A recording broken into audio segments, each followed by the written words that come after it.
बहन ने यौन उत्पीड़न के आरोप। जी हाँ, स्वागत है आपका एक बार फिर से हमारे चैनल नेक्स्ट 9 न्यूज में और एक बार फिर से मैं आपके साथ सारिका पंत।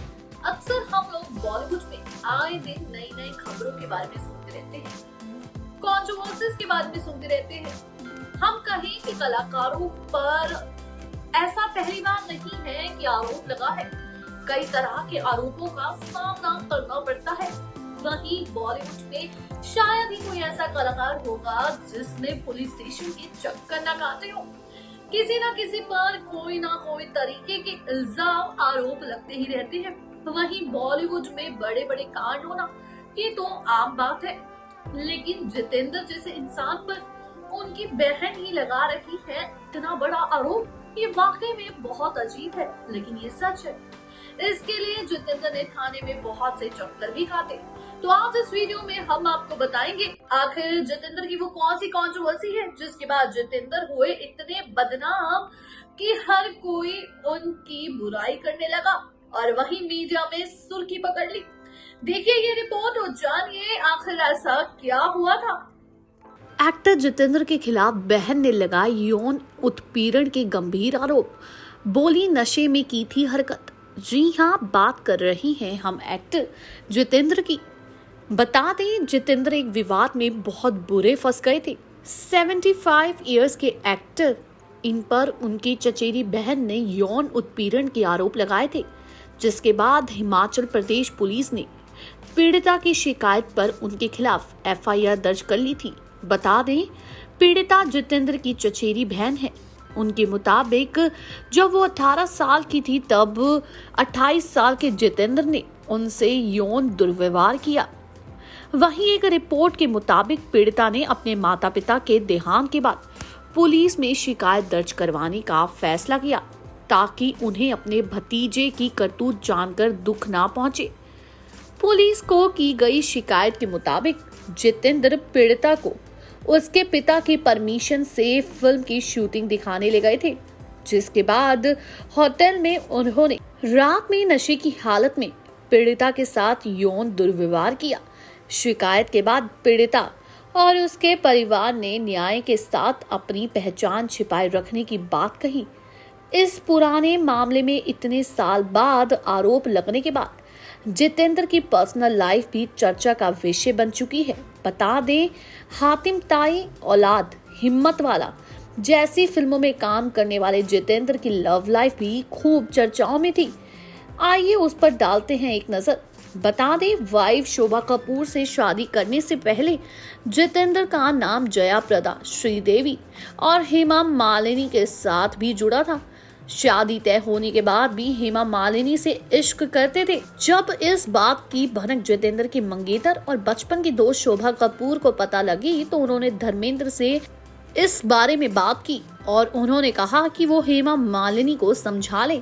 वहीं फिल्म दुल्हन की शूटिंग के दौरान जितेंद्र और हेमा ने साथ में काफी अच्छा समय बिताया। शूटिंग खत्म होने के बाद जितेंद्र अपने माता पिता को लेकर हेमा के घर पहुंच गए। दोनों के घर वाले बात कर ही रहे थे, तभी धर्मेंद्र का फोन आया। उन्होंने हेमा पर गुस्सा निकालते हुए कहा कि वो फैसला लेने से पहले उनसे जरूर मिले। वहीं जब हेमा परेशान हो गई थी, उन्हें देखकर जितेंद्र को लगा कि कहीं हेमा अपना फैसला ना बदल ले, इसलिए उन्होंने उसी दिन तिरुपति मंदिर में शादी करने का फैसला लिया। अभी हेमा इस बारे में सोच ही रही थी कि फिर से फोन की घंटी बजी। इस बार जितेंद्र की गर्लफ्रेंड शोभा का फोन था। उन्होंने जितेंद्र को अपने प्यार का वास्ता देकर शादी ना करने को कहा। अब हेमा के घर पर लगातार कभी शोभा तो कभी धर्मेंद्र के फोन आने लगे। इतना ही नहीं, धर्मेंद्र तो फ्लाइट पकड़कर हेमा के घर चेन्नई जा पहुंचे। फिर क्या था, जितेंद्र का हेमा से शादी करने का सपना अधूरा रह गया, जिसके बाद जितेंद्र ने अपनी गर्लफ्रेंड शोभा से 1976 में शादी कर ली। मशहूर प्रोड्यूसर एकता कपूर और तुषार कपूर के रूप में जितेंद्र शोभा के 2 बच्चे आज भी बॉलीवुड में नाम कमा रहे हैं। चलिए फिर से एक बार गौर डालते हैं उनकी बहन के मामले पर। बता दें, हिम्मत वाला जैसे रोल से फेमस हुए जितेंद्र पर उनकी चचेरी बहन ने रेप का आरोप लगाया। ये मामला काफी पुराना है। उस समय जितेंद्र की उम्र 28 साल की थी और उनकी चचेरी बहन उनसे 10 साल छोटी थी।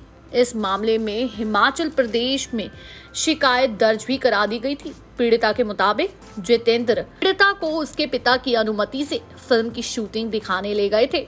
फिर वो उनको होटल में ले गए। वहां उन्होंने रात में नशे की हालत में पीड़िता यानी कि अपनी बहन के साथ यौन दुर्व्यवहार किया। वहीं पर आपको बता दें कि इनकी बहन का कहना है कि सालों से इस घटना की वजह से मानसिक तौर पर परेशान चल रही है, लेकिन वो अब न्याय चाहती है। उन्होंने कहा, हिम्मत की कमी के कारण मुझे इस घटना को दुनिया के सामने लाने में सालों लग गए। अब मुझ में ये हिम्मत इन दिनों चल रहे #MeToo कैंपेन की वजह से आई। वहीं आपको बता दें #MeToo आंदोलन की वजह से दुनिया की लाखों पीड़ितों को अपनी बात सामने रखने की हिम्मत मिली।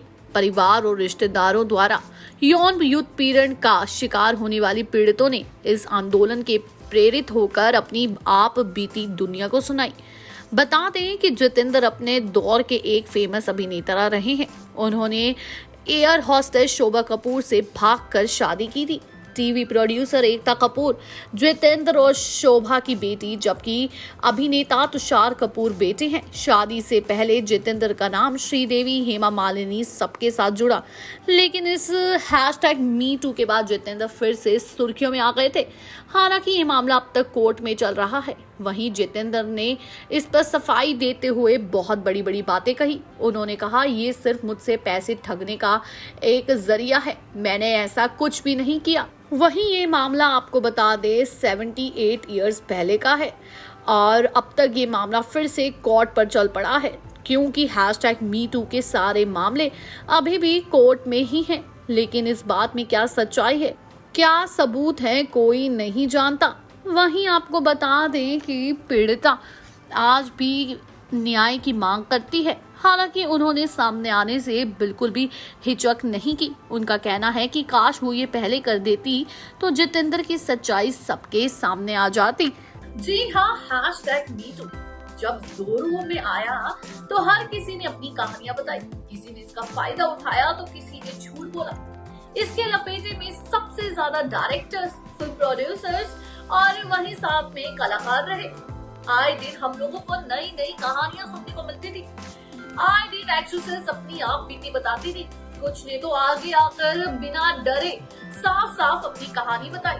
वहीं कई डायरेक्टर्स भी लपेटे में आए। उनमें से एक थे जितेंद्र की चचेरी बहन ने उन्हीं के बारे में बहुत बुरी कहानी बताई। लेकिन ये कहानी थी पूरे 72 साल पहले की। जी हाँ, आखिर बचपन में हुआ था उनके साथ ऐसा, लेकिन इस बात का सबूत कैसे है ये कोई नहीं जानता। लेकिन जितेंद्र ने इसके लिए बहुत कोर्ट में चक्कर भी काटे। वहीं आपको बता दें ऐसे बहुत से प्रोड्यूसर्स थे जिनकी आप बीती खुद हीरोइंस ने बताई, लेकिन उनमें से कुछ तो लपेटे में आए, कुछ छूट गए। लेकिन इन बातों में कितनी सच्चाई है कोई नहीं जानता, क्योंकि #MeToo के नाम पर कई औरतों ने फायदा भी उठाया। कई औरतों ने झूठी कहानियां भी बताई और झूठे एलिगेशंस भी लगाए। लेकिन इन्हीं में से कईयों ने अपनी सच वाली आप बीती बताई। अगर वीडियो अच्छी लगी हो तो जल्दी से जाकर चैनल को करें सब्सक्राइब, वीडियो को करें लाइक और बेल आइकन दबाना ना भूलें। धन्यवाद।